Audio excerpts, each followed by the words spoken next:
The FTC have recently caught a collection company with this massive fraud scheme. So before you pay a medical or any collection, you need to watch this video because some of these collection companies are doing illegal practices to rob you out of your money. So we're going to jump into it in this video. Now, if you're new to my channel, I help you no matter where you are in your credit journey. And if you like that kind of information, make sure you subscribe to this channel and give this video a thumbs up. Also hit your notification bell so you can be notified anytime I upload a new video. And in 2023, we're going to show you how to leverage credit to gain assets. I also am in the middle of my credit boot camp, and this is absolutely free. Every Friday, I drop a new video to help you guys increase your credit score within 45 days. I have a playlist for the prior videos, so if you want to join us, you can still jump in, and I have a free Facebook group that will support you through your journey. So I'll leave that link for you guys in the description of the video and in the pinned comment section. And at my website, I even give you guys a free hard inquiry removal package because hard inquiries can get you denied for credit, even if you have a really high credit score. And I have packages for purchase for all your negative items.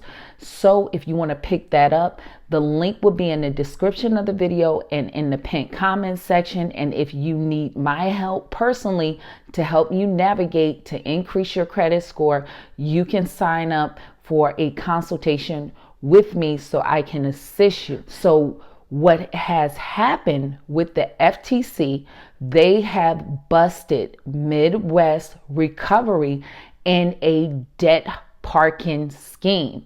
Now, debt parking is where a collection agency put bogus or even fake debts on you, and they put it on your credit report as credit terrorism to make you pay them.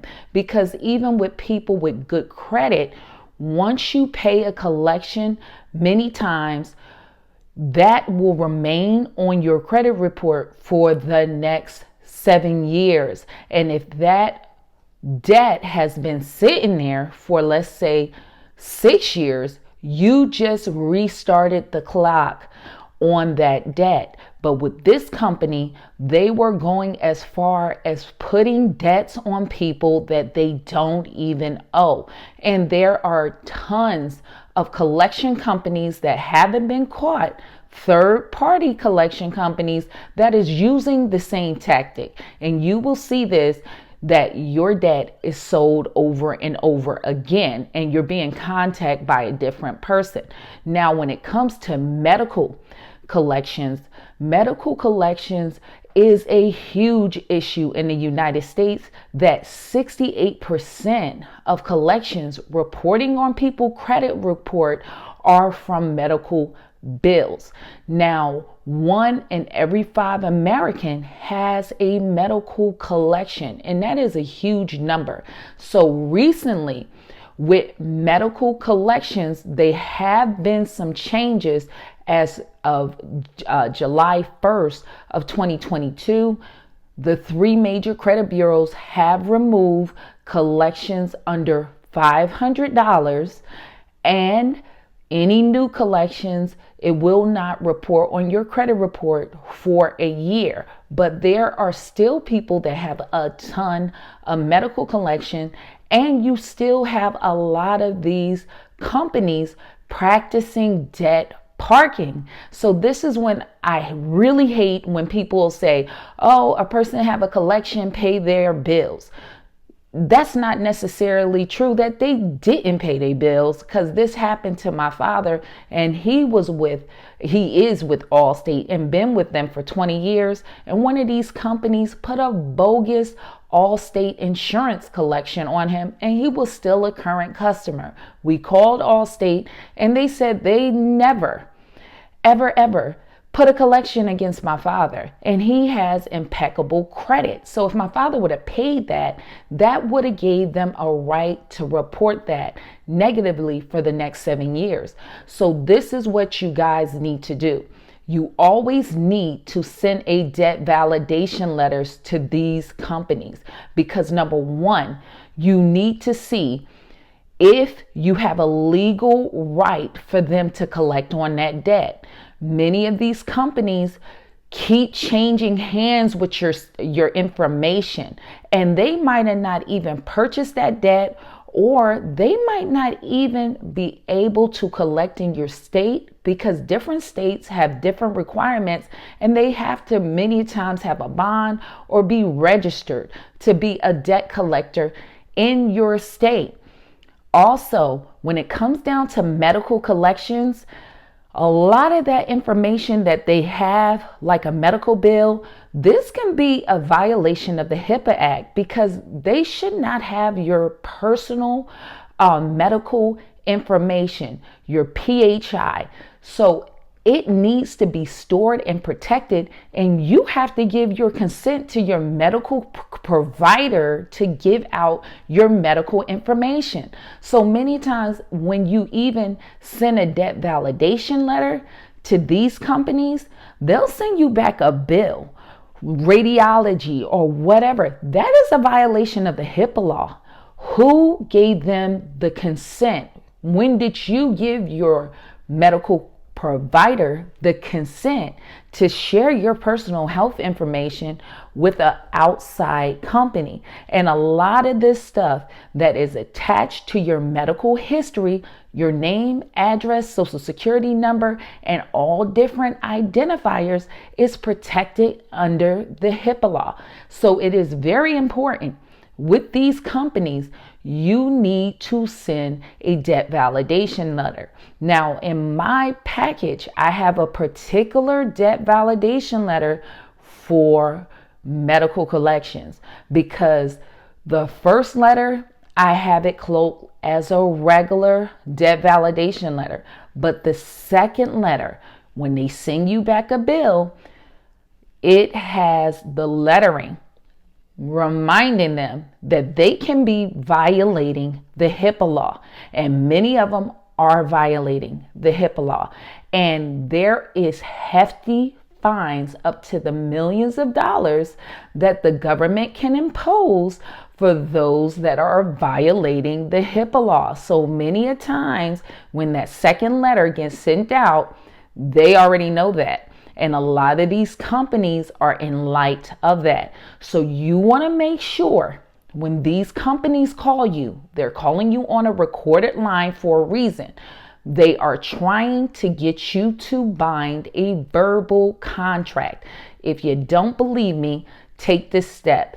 The next time they call you, for example, they call and say, "Hi, can I speak to Sherry?" I'll say, "Is this a recorded line?" They'll have to say, "Yes, this line is being recorded." Don't call me on a recorded line. I will speak to you on an unrecorded line. They will hang up immediately.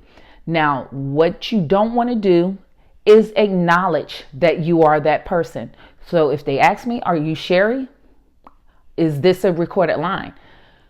Immediately, don't identify yourself, because the reason why they want to ask you, "What's your name?" when they validate you. So what is your name? What is your social security number? We have to validate you because they cannot begin collection actions against you until they verify it is you. So never answer anything or any of their questions over the phone, because that gives them the chance to run the clock up on you to try to put some of these bogus collections against you. And so when these companies being third parties, they're buying these debts penny on the dollar from the original creditor, who actually, when it says write off or charge off, took it off their books And it's an accounting term because they're taking it off their books. And by the end of that year, they're going to claim that it's a loss with the IRS. And the IRS is going to give them a credit for that loss. So if you have a $2,000 medical bill or a bill, and that company writes that off on their taxes, the IRS will say, hey, you lost $2,000. Don't bother to pay us in taxes on that $2,000. So they know that they cannot no longer collect from you because they got the IRS tax credit. So they'll sell your debt to a third party for a very discounted rate because they're selling not only your debt, but my debt and multiple debts all at one time. And they're making a killing. They're getting a tax write-off for $2,000 and they're making money on the back end. So a lot of times that's how that system works. They're not taking a loss because even with the IRS, if they get that $2,000 tax credit and then collect from you that $2,000, they actually made $4,000, and that's an unfair enrichment. So they're doing sneaky tactics to get paid under the table. And then they give that account to these collection companies that is buying a $2,000 debt maybe for $50 and pursuing you for the rest of that bill. But they have to prove they have a legal right to collect on that debt. Where did you give consent for that debt to be sold? You may owe the original creditor, but who says that I owe that third party? So it's like me coming to your door, holding your electric bill, knocking on your door and telling you, hey, you got an outstanding bill. See, this is what they do. See, look at this bill. You owe this bill. And I tell you, give me $500. You'll look at me and call the police on me because what you'll say, okay, I owe my energy company, but who say, Sherry, I owe you? What gives you a right to collect from me? I would have to have proof of even buying the debt or the contract where you surrendered your right for that debt to be sold. So with debts like mortgages, car loans, you might see those change hands because you actually sign a contract. But with medical collections, did you sign a contract? And did that medical provider get permission from you to release your personal health information? So you always want to send these companies a debt validation letter, and you want to make sure that they respond. So the second part that you want to do once you send them that debt validation, the first letter, and wait 30 days, check your credit reports to see if they notified the credit bureaus of that account being in dispute. Because if they did not update that, that is required for them to do under the Fair Credit Reporting Act. They need to notify the bureaus that you are disputing that with them. If they don't, then you need to send a dispute letter to the credit bureaus, letting them know that you sent them a debt validation letter. They didn't send you any proof of validating the debt, and they did not update that debt to be in dispute. Because imagining if you are going to get an apartment and you tell that apartment complex, hey, that's not mine. So when they pull your credit, they should be able to see that that account is being disputed by you. If that collection company did not do that, that is a violation of the federal law. So you want to demand that the credit bureaus remove that collection on their side. So you always want to send all of your letters certified mail. And when it comes to collection companies, you guys, hear this important warning. Do not sign those letters. Let me warn you again. When it comes to collection companies, never sign those letters, because they can take that copy of your signature and put it on a contract. They're that low down and dirty. Don't ever put it past them. So you never, ever sign those letters. And if they are saying, well, we can't find the account, even better, or we can't find your information, you need to take that letter and send it to the credit bureaus, because if they don't know you, how are you reporting anything against me and you don't know me? Because guess what? I don't know you neither. I might know AT&T. I might know, my healthcare and provider, Robert Wood Johnson. I know them. I did business with these people, but I never knew Portfolio Recovery Services. I never got a shirt or went to see a doctor there or took a Uber ride from there. Like they provided me anything or a sandwich. No, you don't know those people. And so what they're trying to do is make you bind a verbal contract and start making payments, and then they got you. So do not talk to them on a recorded line. Many of your accounts that they're trying to collect on is past the statute of limitations, many times in your own state, to be collected on. That if you participate with them, you can open up yourself to a lawsuit. So always send a debt validation letter.